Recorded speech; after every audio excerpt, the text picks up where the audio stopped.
వ్యాప్తంగా తీవ్ర సంచలనం సృష్టించిన తిరుపతి పరకామణి చోరీ కేసు విచారణ కొత్త మలుపులు తిరుగుతోంది.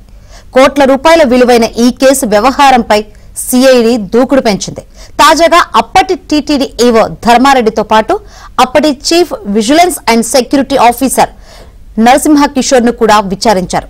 ఈ విచారణలో ఏం జరిగింది? అధికారులు సంధించిన ప్రశ్నలేంటి?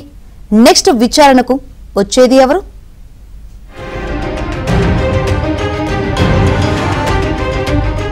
తిరుపతి పరకామణి చోరీ కేసు విచారణ కొత్త మలుపు తిరుగుతోంది. ఈ కేసులో ఇప్పటికే 2 రోజుల పాటు తిరుపతిలో అప్పటి టీటీడీ ఈవోగా ఉన్న ధర్మారెడ్డిని సిఐడి అధికారులు విచారించారు. బుధవారం విజయవాడ తులసీనగర్లోని సిఐడి ప్రాంతీయ కార్యాలయంలో మరోసారి విచారించారు. ధర్మారెడ్డిని సిఐడి డీజీ రవిశంకర్ అయ్యన్నార్ మధ్యాహ్నం లంచ్ వరకు ప్రశ్నించారు. పరకామణి చోరీ కేసులో నిందితుడు అయిన రవికుమార్ ఆస్తులను టీటీడీకి అప్పగించే అంశానికి సంబంధించి 2023 జూన్ 10న జరిగిన బోర్డు మీటింగ్లో టేబుల్ ఎజెండాగా వచ్చిన తీర్మానంపై సిఐడి ధర్మారెడ్డిని ప్రశ్నించింది. ప్రధానంగా టేబుల్ ఎజెండా పెట్టాలంటే చైర్మన్ ఈవో అనుమతి లేకుండా ఎట్టి పరిస్థితుల్లో పెట్టే అవకాశం లేదు. అటువంటప్పుడు మీకు ముందు తెలిసి ఇటువంటి తీర్మానాన్ని నిబంధనలకు విరుద్ధంగా ఎలా అనుమతించారని ప్రశ్నించారు.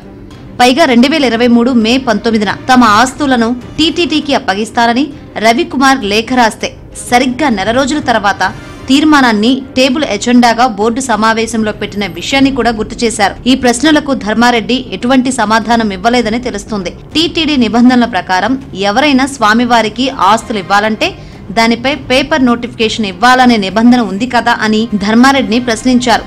దానికి అవునంటూ ధర్మారెడ్డి అంగీకరించారు. మరి ఆ నిబంధనలను పాటించకుండా సమయం లేని కారణంగా నోటిఫికేషన్ ఇవ్వలేకపోయామని ఎలా చెబుతారని, నెల రోజుల సమయం ఉంటే ఎందుకు నోటిఫికేషన్ ఇవ్వలేదని ప్రశ్నించారు. ఆ రోజు తీర్మానం ప్రతులన్నింటినీ కూడా ధర్మారెడ్డి ముందు పెట్టి ప్రశ్నించారు. అయితే ఆ రోజు చైర్మన్ గా వైవి సుబ్బారెడ్డి ఉన్నారు. ఈ అంశంపై సుబ్బారెడ్డిని కూడా రేపోమాపో సిఐడి ప్రశ్నించే అవకాశం ఉంది.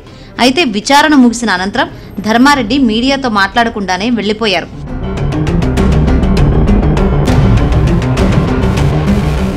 ఇక మధ్యాహ్నం నుంచి అప్పటి TTD chief vigilance and security officer గా ఉన్న నరసింహ కిషోర్ ను విచారణకు పిలిచారు. సాయంత్రం వరకు ఆయనను సిఐడి డీజీ రవిశంకర్ అయ్యన్నార్ విచారించారు. కోట్లాది రూపాయల విలువున్న ఒక కేసును లోక్ అదాలత్ కు పంపడాన్ని ఎలా అనుమతించారని ప్రశ్నించారు.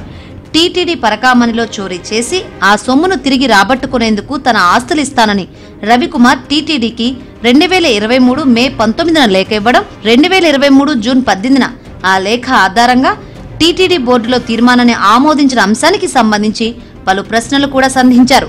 ఇన్ని కోట్ల రూపాయల చోరీ తిరిగి 14 కోట్ల రూపాయల విలువ చేసి తన ఆస్తులను తిరిగిస్తానంటే ఇంత సీరియస్ కేసును లోక్ అదాలత్ కు రిఫర్ చేయడంపై పలు ప్రశ్నలు సంధించారు. ఎవరి ఆదేశాల మేరకు లోక్ అదాలత్ కు రిఫర్ చేయాలని మీరు రికమెండ్ చేశారని కూడా ప్రశ్నించారు. ఆనాడు ఉన్న ఉన్నతాధికారులు పాలకవర్గం సూచన మేరకే లోక్ అదాలత్ కు పంపాల్సి వచ్చిందని కొంతమంది అధికారులు తమ విచారణలో చెప్పిన అంశాన్ని కూడా సిఐడి డీజీ కిషోర్ వద్ద ప్రస్తావించారు. వీటన్నిటిపై కూడా నరసింహ కిషోర్ తన వద్ద ఉన్న సమాచారాన్ని సిఐడి డీజీకి వివరించినట్లు తెలుస్తోంది. వీరు ఇరువురిని విచారించిన సిఐడి రేపోమాపో మాజీ చైర్మన్ వైవి సుబ్బారెడ్డికి కూడా నోటీసులు ఇచ్చి విచారించే అవకాశం ఉన్నట్లు తెలుస్తోంది. ఇప్పటికే మరో మాజీ చైర్మన్ భూమన కరుణాకర్ రెడ్డిని విచారించారు.